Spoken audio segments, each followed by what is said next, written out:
Assalamualaikum dan salam sejahtera. Bersua kembali. Setelah tamat tempoh pengisiran, Maritim Negeri Sarawak melalui Zon Maritim Tanjung Manis bertindak tegas setelah mendapat kebenaran untuk kembali menangkap nelayan asing yang menceroboh perairan negara.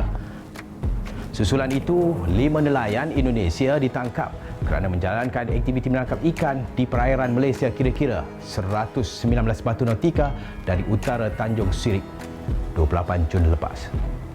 Pengarah Maritim Negeri Sarawak Laksamana Pertama Maritim Robert Teh Giok Chuan berkata, ketika anggotanya memeriksa didapati kesemua yang ditahan berumur lingkungan antara 25 hingga 37 tahun tersebut gagal menunjukkan dokumen pengenalan diri. Kesemua ditangkap dan bot serta peralatan dirampas untuk disiasat di bawah Akta Perikanan 1985 dan Akta Imigresen 1959 Palang 63. Kesemua yang ditahan juga dibawa menjalani prosedur saringan COVID-19. Kami Maritim Malaysia, hentikan bot anda.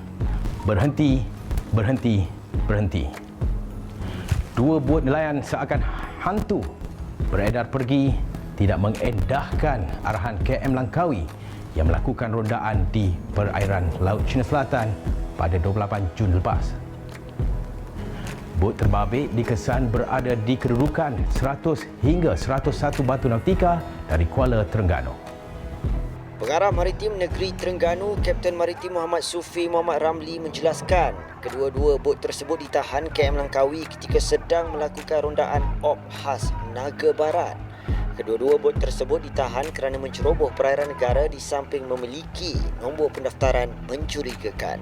27 awak-awak termasuk tekong berumur 18 hingga 54 tahun ditangkap. Hasil tangkapan laut, diesel, bot dan peralatan menangkap ikan turut dirampas dianggar bernilai hampir 2 juta ringgit dibawa ke Maritim Negeri Terengganu untuk disiasat di bawah Seksyen 15-1-A Akta Perikanan 1985 kerana menceroboh dan menangkap ikan di perairan Malaysia dan Akta Imigresen kerana tekong dan kru tidak memiliki sebarang dokumen sah. Sejak akhir-akhir ini, isu kebanjiran pendatang asing tanpa izin parti, terutamanya di kalangan etnik Rohingya menjadi tumpuan. Malah segelintir etnik ini berhasrat memasuki negara sekaligus menjadikan Malaysia sebagai destinasi penempatan baru buat mereka dan Langkawi jadikan destinasi pendaratan mereka. Laporan bersama Lieutenant Muda PSMM Nur Hazina Zuraidin. 4 lelaki etnik Rohingya dipercayai dalam memburu 2 dalang utama etnik Rohingya yang wanita pendatang tanpa izin parti Rohingya dikesan pendatang asing tanpa izin parti 2,500 pendatang asing tanpa izin parti. orang pendatang asing tanpa izin etnik Rohingya dihadapkan ke Mahkamah Majlis melalui operasi binting yang melibatkan PDRM, Angkatan Tentera Malaysia ATM, Agensi Penguatkuasaan Maritim Malaysia. Operasi untuk kawalan sempadan negara ini berterusan.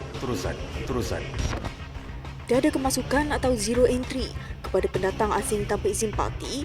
Itu misi utama Penubuhan National Task Force NTF yang diterajui 3 entiti utama iaitu Angkatan Tentera Malaysia, Polis Diraja Malaysia dan Agensi Penguatkuasaan Maritim Malaysia dan turut disertai pelbagai lagi agensi penguatkuasa lain dalam usaha mengekang jenayah rentas sepadan termasuk membantras kemasukan pendatang asing tanpa izin parti.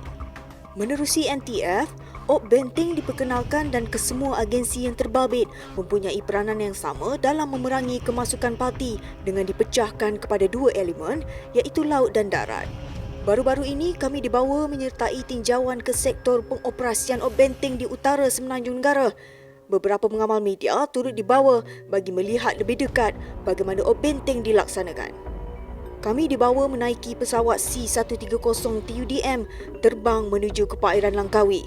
Perairan yang terkenal dengan keunikan geografi serta menjadi tarikan para pelancong dalam dan luar negara. Setiba di sekitar perairan tersebut, kami dibawa terbang meninjau ke beberapa kawasan titik panas.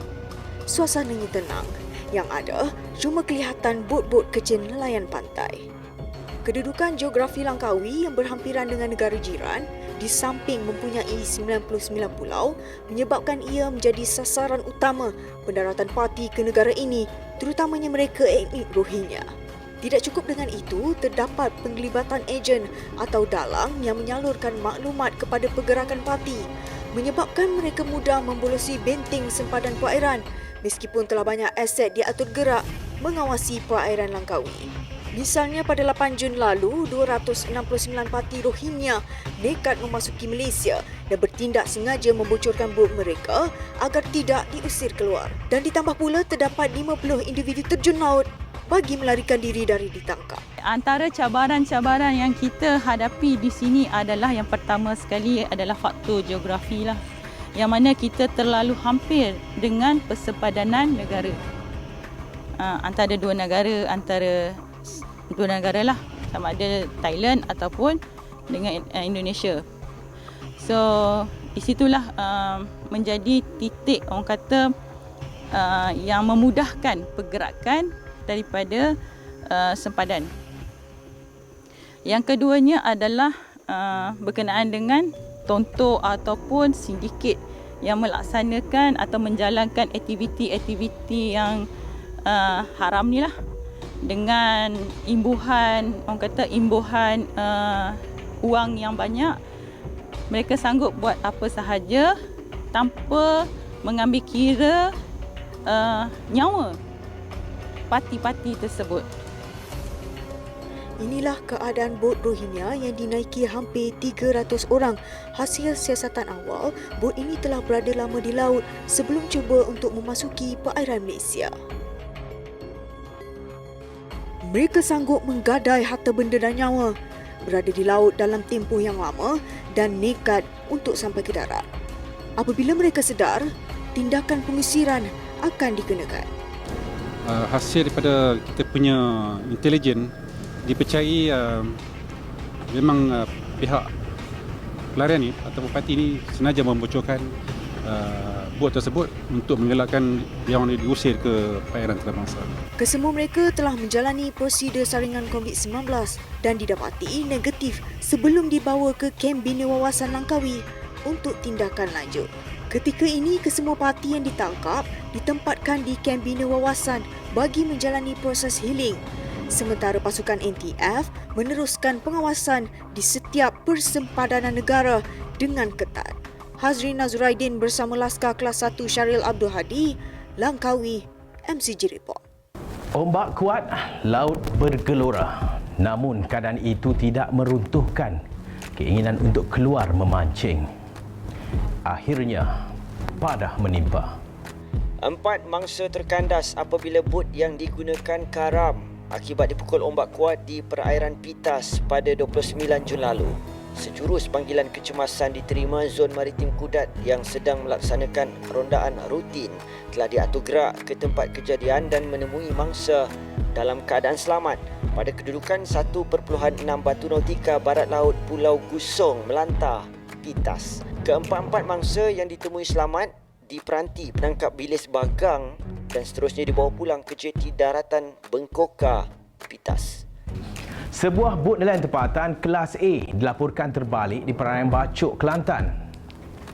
Bot terbabit dikatakan membawa seramai 20 individu untuk keluar memancing dan mencandak sotong sekitar jam 3 petang 29 Jun lalu. 12 berjaya diselamatkan, 5 meninggal dunia, manakala 3 lagi belum ditemui.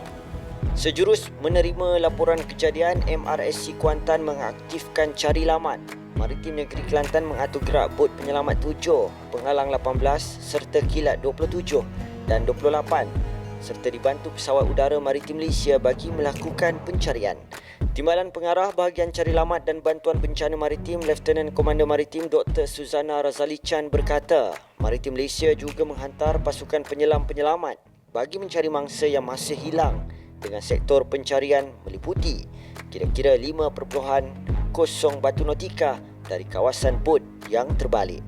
Keadaan laut yang bergelora serta angin kencang mengakibatkan bot yang dinaiki mereka terbalik pada kedudukan kira-kira 12 batu nautika dari Kuala Kemasin, Bacok.